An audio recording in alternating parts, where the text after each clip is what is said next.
This is our 14th annual celebration of GIS Day, and this is what we specifically do to recognize the use of GIS technology in Fairfax County.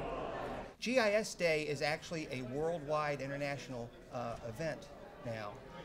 Here at Fairfax County, we celebrate it this way by recognizing the hard work that all of the agencies and departments do with GIS. We ask agencies to submit the best work they did over the past year. This year we had 47 submissions of really outstanding work. We put together a group of independent judges from outside the county to evaluate those and identify the best of the best.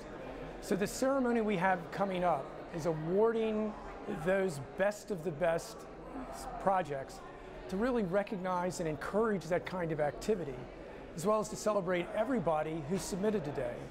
Fairfax County is still nationally award-winning in the area of GIS.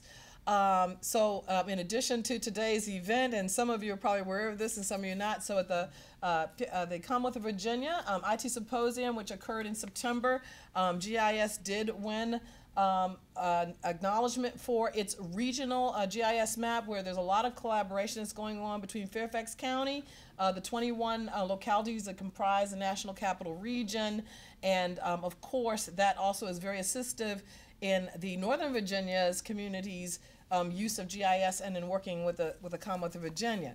As an elected official, what GIS does and the maps are wonderful for redistricting. And I've been through 2 redistrictings now, and it really is cool, not only to be able to see all the boundaries of your district and the precincts, but also to see how with a couple of mouse clicks, your staff can adjust the map. We used to have to hand do everything. We had to overlay with little yellow stickies. We don't have to do that anymore, because you guys have done such a fabulous job of using the investment that the board agreed to make and making life so much simpler and more efficient, and really drilling down to know what we have here in Fairfax County. What makes me proud this time every year is to see that day in and day out, the work that's being done by county staff to master new aspects of the technology, to work in their agencies to integrate it into day-to-day operations that they do, to deliver better services. So these are committed folks doing innovative things to help county constituents. It's a wonderful day.